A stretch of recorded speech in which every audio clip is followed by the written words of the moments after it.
fifth graders, this is the official video for the Phantom Tollbooth Chapter 11 summary. So we're going to get into all the details that happen in this chapter. But first, if you have not already read the chapter or listened to the read aloud, please do so now as to not spoil anything, because we all hate spoilers. So let's get started. I'm going to call this first part Temptation, because Milo, he wakes up before everyone. He wakes up before Chroma, the director, and he's feeling kind of like, you know what, I kind of want to try out being the conductor. He watched Chroma conduct the sunset, and he thought that was super cool. So he wants to try it out. However, things go awry, and things get pretty hectic very quickly. So he's conducting, he's doing it, he's feeling good, he's feeling like he can do this, and all of a sudden, he loses control. And the orchestra, the symphony, they're following him, and he cannot get them to stop playing. All of a sudden, like, the sky is full of all the wrong colors, and a whole week goes by. Finally, Milo gets the sense to put down his hands, and the orchestra stops playing.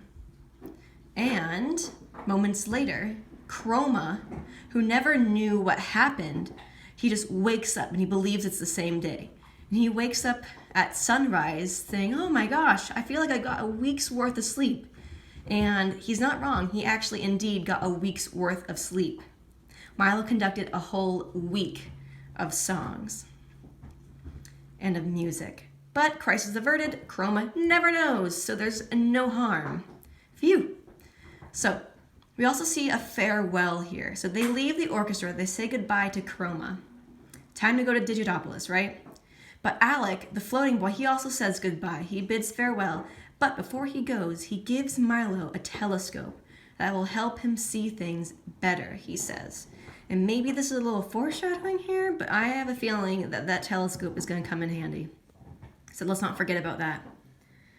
So we meet some new peeps in this rather interesting chapter. We meet a guy called, and I'm going to have a hard time saying this, Kakophonos, a Discord, Doctor of Dissonance. And it's really important to know what dissonance is, so I'm going to explain that to you. Dissonance is kind of like a lot of sound put together, and not just like beautiful sounds. It could be noises, it can be rackets. It's just kind of like the company of sounds. And that's what this guy's all about. He's all about the noise, but bad ones. He's about like the sound of things blowing up, things crashing, things clamoring, not peaceful sounds of birds chirping or a nice flute playing in the background, all bad noises.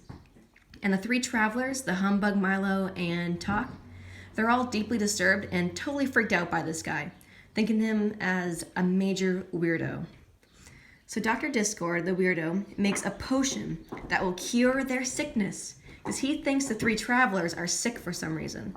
Because he goes, you don't like the sound of like things crashing and things clamoring? You don't like bad sounds? Well, you must be ill. You must be sick.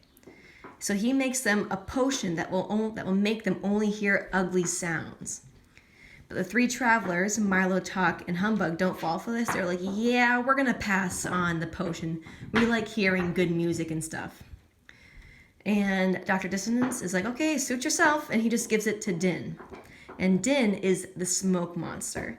So if you are choosing to read this chapter by yourself, you'll see in the text an image of the smoke monster. And it's described that he's responsible for most of the horrible noises in the world. What a reputation is that? So the Humbug, in his effort to say something in this chapter, makes a bad joke, upsetting Din, making him cry, making him wallow, but the doctor cheers up Din by saying, you know what? We need you in this world, because all the bad sounds, they need us, and we're important. So, Dr. and Din bid farewell to Milo. They're saying, you better get on your way to Digitopolis. And Milo, Talk, and Humbug apparently have a very dangerous journey ahead of them, according to the Doctor and Din. And they say, okay, well, in order to get to Digitopolis, you have to pass through the Valley of Sound. And good luck in that place. And it's kind of like insinuated that Doctor and Din are deathly scared of this place. And I'm kind of itching to know why. So I hope we get to the Valley of Sound soon to know why the people who make bad noises for a living hate the Valley of Sound. So I'm kind of curious. I don't know about you, but I'm kind of curious to know what Milo and Talk and Humbug are going to do in the Valley of Sound.